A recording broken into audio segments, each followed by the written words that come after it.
Hey guys, this is Wandering into the Woods, a podcast brought to you by the creators of Adventures with BG. I'm Jarrett. And I'm Linda, and we want to introduce you and all of the people out there from all aspects of life into what going outside and exploring what is around you is like, and what that experience can bring to your life experience as well. We named the podcast Wandering into the Woods because I'm a true crime fan, and the advice is never wander into the woods. But that is all Jared and I like to do. So even though every podcast or every true crime show that we've seen tells us that we're not supposed to wander into the woods, Jared and I have been bad and we've been going into the woods quite a lot, in my opinion. And not because of any addiction of mine, but because of my dear husband's love for the outdoors. Jarrett, how long have you been wandering into the woods? I guess I've been doing outdoor activities since I was a little kid. It started with lake trips with my family and camping out, and then moved into Boy Scouts. Then for a while I didn't do it very much, and then I've recently, gotten back into it over the last, 10 years or so. So what sort of outdoor activities did you do growing up? Just camping and hiking. And my family had land, so just running around. Dude, you got to go skiing when you were young. Yeah, when that's you were through a kid. church groups. But you got to do it. Yeah. Yeah. What? Yeah. And so, what noob level stuff have you been doing in the outdoors? I'm laughing because I am really new to all of this outdoorsy stuff. I didn't camp for the first time until I was 19. And then didn't like that experience. So then I went camping a few years later with Jarrett. And really, the only reason I had started camping is because of Jarrett. And he had to transition me into it. Started with glamping. No, first it was staying at a lodge. I don't know if we consider that glamping. And then we glamped in a tent, in a nice tent for a couple times. And recently we've actually been camping. I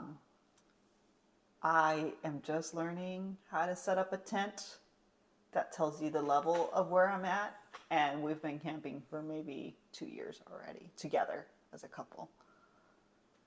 So I think from there you have both of our perspectives, and you know that we are trying to reach all of you out there.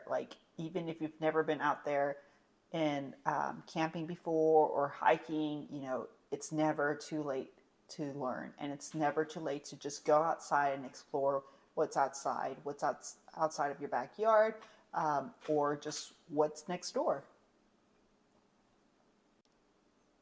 And we'll probably go into some more technical stuff, depending on how life plays out, because I always enjoy 5 to 7 day solo backpacking trip in a national park or something. There may be more, technical stuff with caving and climbing that we end up talking about if that's where our adventures take us. So it won't be, limited to just hiking. That may be the focus, and some more entry-level stuff, but we'll get into more advanced things as our life and time permits. And that being said, we still have to talk about other experiences and other adventures that we go on. So, for example, any cultural experiences we might have that we feel like let's share that experiences with others. I think would be that's going to be a great purpose for this podcast. At the very least, it's going to be a great opportunity for Jarrett and me to record these memories that we're making of our lives as the years go by. That being said, let's get into our first adventure, which is a wild cave tour at Longhorn Cavern State Park. So on January 4th, Linda, our friend David, and myself did the wild cave tour. It's about 3 hours. Is that how long it was? Yeah, it was about a 3-hour tour. And the price is about $60 per person, so I mean, more expensive than a regular tour, but still a lot of fun to do. And it involves, crawling around and walking the Longhorn Caverns. You pretty much get to do the normal tour. There's a little bit less of the guide that they provide and like the talk of the history. Like it used to be a fallout shelter for one of the presidents. It was President Johnson. Yeah, President Johnson. A speakeasy. Native Americans and cowboys have used it as hideouts and things like that. So you get like a little touch of that, but not as much as the full tour. And then after you kind of do the regular tour, you start to get into the crawling around phase, where it's a pretty good introduction to a wild cave tour. You don't crawl too much. You may get on your hands and knees some, but there's not a whole lot of like wedging yourself in between things and like sucking it in just so you can fit between two underground rocks. So, fairly good beginner as far as advanced cave tours goes. I don't know what you think about that. There's plenty of chambers for you to definitely go like breathe in. If you're a little claustrophobic like I am, I work in a cubicle and I still feel like I'm enclosed in a lot of the time. So if you're dealing with claustrophobia and are managing day to day, it is a very good introductory cave for you to do because, like Jarrett said, there's not very long tunnels for you to go through. I don't know what else to call them, but like tunnel networks for you to go through. And you have plenty of open chambers to just take a moment to breathe. There were a few spots where you could do some extra, quote unquote, extra caving and, like Jarrett said, suck it in and see something extra, but you don't have to. So if you want to take that moment to just breathe, you can. It's a very good introductory session. That being said, it's 8 people. So I think there was more than that in our group. Well, it's supposed to be 8 people in the tour group. No, I think it's 16. Ours, I think it's 8 people. That's what it says on the website. Yeah, and I think we had more than 18 people, or eight people in our group. Okay, well, it's supposed per the website, it's supposed to be limited to 8 people. I thought I read double that when I looked at least on the ticket. Okay, let's look this up. So there was definitely more than 8 because there was you, me, and David. That's 3. There was the weird couple in the back, the middle-aged couple who were salty about getting left. There was which is something we can discuss in a bit. There was the Houston couple that was younger that David started talking to randomly. Then there was the dad with 2 kids, and then I still think there was more people than that. But that's over 8 people already. Yeah, and we actually went to the website. We couldn't confirm right away, but it looks like you can reserve for a group of 12. So it looks to me like the groups could be bigger than 8, which actually led to the issue with that couple that Jarrett mentioned got salty. We had a couple. We should probably just wait to talk about that as we start going through the cave tour then. Okay, Talking about it now. Okay, so... And then going on to all of our impressions, Linda and David, they're both, I guess, kind of claustrophobic people, so they had a little bit of more difficult time being underground in the darkness and something that's, somewhat warm and fairly humid. I've done a couple of cave tours now, so it was fairly easy. I definitely think the biggest issue was being in a group that almost had a maxed out tour group. I've never had that many people in a cave tour, and I think that if you're lucky enough to have like half that number, it's a much better experience. So that would be my impression, and it looks like based on the website they've redesigned it that they may not allow as many people as they used to, which is definitely a good thing. And then as far as like what Longhorn Caverns is, it's a pretty cool place. Yeah, it's a place with a really long history, obviously longer than humankind has even been around. It's a network of caves, and this is all from the Texas State Park's website. And the park is actually a network of caves or chambers underneath the Texas Hill Country. And it used to only be open its opening chamber to the people from the outside, because the network was actually filled with debris and guano and just all the items that had accumulated in the network throughout the years. So there's evidence that Native Americans would use it as a shelter to hide from would use that entrance chamber as a place to hide from the elements. Early cowboys did the same thing. However, once the conservation, what was that called? That group called, Jarrett? The conservation group in the 1930s? I don't know. CCC? Oh, CCC. Yeah, once the CCC took over in the 1930s, they actually took it upon themselves to clear up a lot of that debris, and that allowed way more than the opening chambers to be available to people. And people could see the entire, or at least a good majority of the network. But even to this day, people that work at that state park are still discovering other networks within the cave, so other tunnels that lead to other caves. So it's a really cool place, lots of history there, and it's what actually produced the caves was that you have, have you heard of this thing called plate tectonics, Jarrett? Yeah. Okay, so it's this thing where you have two earth plates coming together, and they are, as they're merging, the earth rises, right? And that's a little bit of how you get the Texas Hill Country. It's two plates coming together. Particularly, what you have is that first in Central Texas, you used to have a sea, and an ancient sea that was in the center of Texas, and then the two plates converged, and that event is called the Llano Uplift. And so, as those two plates were converging, water from the sea and rain was carving into the limestone of those two plates, and so that caused the network of caves to form and for water to get stuck underneath the ground. And that was my very basic earth science level introduction of what exactly Longhorn Cavern State Park is.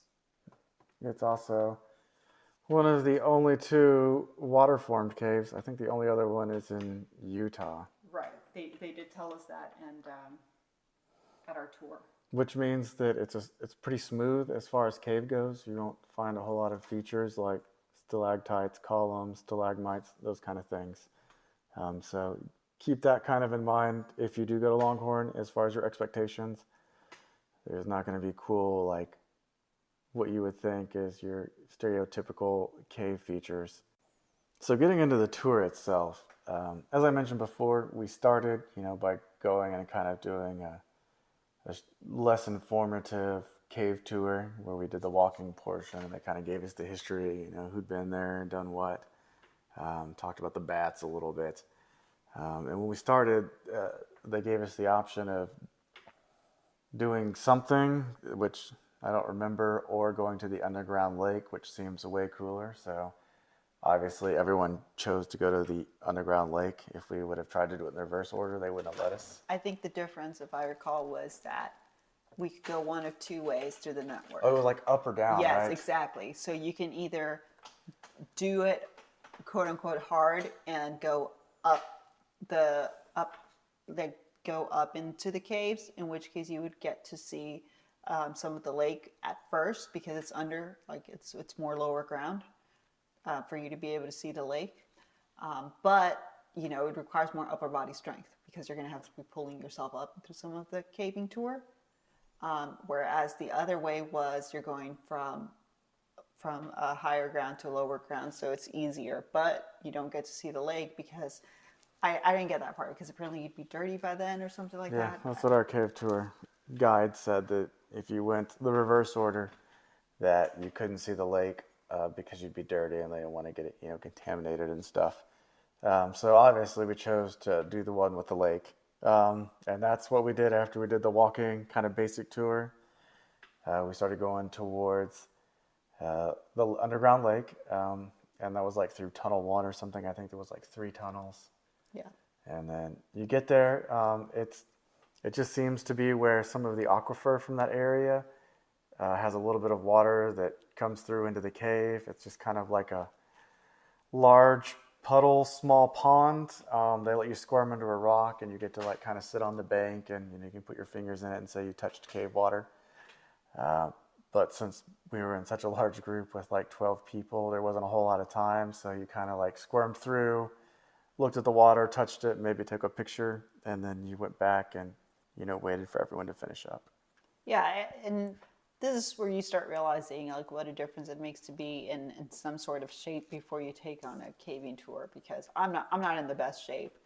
I have no upper body strength, and somehow made it to the first part, right? We made it to the lake. And I remember like squeezing through and being able to see the lake. And I'm like, this is it. This is why I'm like holding my breath nonstop and, like suffering and etc. And I mean, now that I think about it, it was beautiful. But at the moment, fighting my claustrophobia and trying to keep up with the rest of you guys, it kind of took a little bit away from that moment. Yeah. I mean, it was small, but it's definitely some of the most cave water I think I've ever seen. I know that there's some like island caves that are like chock full of water, but as far as being inside the United States, it's definitely some of the most I've seen. And It's definitely a nice sight to see. And then after that, the next thing I kind of remember is we took, I don't know if it was tunnel 2 yet or not, but we took it up to that kind of room that broke us off into a couple of groups, where we could go sit in it was like the humidity room. I forget what they call it. I don't remember either. That's where we lost the other group. Yeah, there was a chamber where it's a big chamber. There, you feel relief because you can breathe and it's cool and you're not as hot, etc. But that large chamber has several tunnels that it breaks off into. So that lets you choose which path to take. And one of the paths takes you into a smaller chamber, which only a few people can go into at a time. Was it Angel's Pass or some? I don't know. I just remember being the humidity room. Yeah, and it's supposed to be like a very dark room. I'm saying supposed because I'm one of those people who decided not to go into that smaller chamber. So Jarrett went with that with one of the first groups, and then so the group is breaking into smaller groups. Jarrett went with the group first. They came back. Then another group went. They came back. And then a couple went. Mm-mm. No? No, we went as the first group, and we hung out for a while. Then the Houston couple got claustrophobic and left. But we stayed in, and then we did the thing where you go in the complete dark and silence for a little while. Okay. And I could see why they got kind of freaked out about it. It was just so hot, and there was more people packed in there than I think normally would go into it. I think there was 5 of us. So, you were packed in, it was warm, and it was dark. So it's kind of uncomfortable. It may have been the dark room is for, it's where they have the old camera stuff. I don't remember what it's called. But then we left and came back, and the second group went into that little room. And while they were doing that, our tour guide was like, look at this other thing. And everyone remaining went. And that's when they came back and got lost, like 4 or 5 other people. Yeah, because they were faster than what our tour guide expected them to be. Yeah. So when we came back, the rest of the group comes back into the large chamber, and she sends, she goes and checks, hey, is that group there? And no, that couple is not there anymore where she left them. And it turns out that they had actually come back from that smaller room into the larger chamber. They panicked when they didn't see the rest of us and took another chamber. Yeah, they just took the tunnel back out, I think, that we took. Yeah, and that's the other nice thing about these caves. They're easy to navigate, especially for beginners. And there's also a lot of quote unquote emergency exits that you can take if your claustrophobia gets really bad. There's several exits along the way you can take to exit the network. Another, I guess, key thing we went into, it's called Lover's Lane, and there was another one similar, but it all had to do with quartz being super shiny, and the CCC, and also, settlers or just folks in Texas who lived in the area went into these rooms and everything was real shiny, so they were thinking they struck it rich, or that the young men of the time would promise that they were diamonds to young ladies and say it was for them, which is why that chamber is called Lover's Lane. There was a whole bunch of diamond promises, but it was actually just quartz. And the CCC also found another room similar where they thought they were all going to be super rich, but it was all just quartz or other shiny rocks. Another feature that you crawl through is the saddle horn. It's kind of the most technical. It's shaped like a saddle horn of a saddle, and so you've got to kind of slide over it, and it's at crotch level, so you can get snagged on it, or it can catch you in your junk and be kind of a painful thing if you're not paying attention and nimble enough to scramble over it and flex your legs in the right way to get through it. And then kind of one of the other, almost at the end of the tour, is something called Jacob's Well. You kind of go to a dead end, and there's a small rock earthen wall, and there's a little more water behind it, kind of like in it's set up like one side of a well. I assume that's where they get the name from. And as far as the tour goes, those were some of the key points as things that we saw in the cave. You have anything else to add? You get to see these really cute little bats along as you're touring the caves, and it was wintertime, so this is when we were visiting, and that's when they like to hibernate.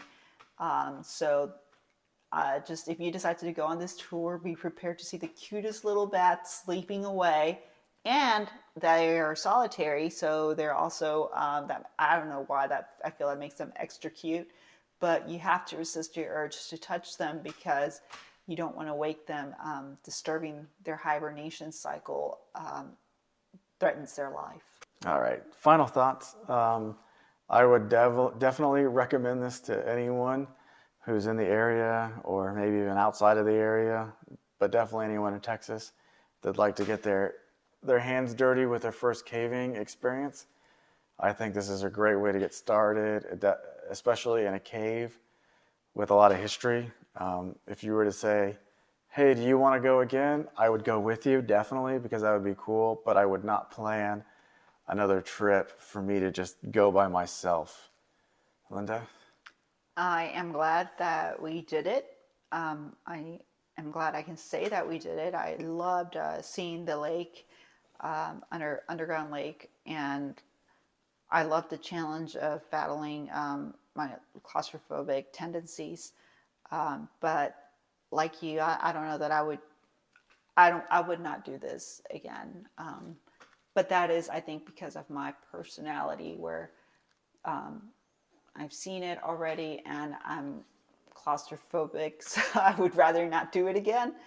But I really recommend the experience. It's a once in a lifetime experience, especially if you're a Central Texan and you can easily go. Why not explore this area once? Like I said, there's exits everywhere in case you feel like you can't handle it at any point, and super friendly. And if you're take walks or do at least or run, you should be able to keep up with the rest of your tour group. All right, everyone. That's it for our first blog. If you want to follow us along with this and other locations, we're at Ventures with BG almost everywhere else: Facebook, Twitter, Instagram. our website, adventureswithbg.com. Thanks for listening. If you've got any suggestions, feedback, we definitely appreciate it. So, let us know on one of those sites. Thanks for listening. And thank you for wandering into the woods.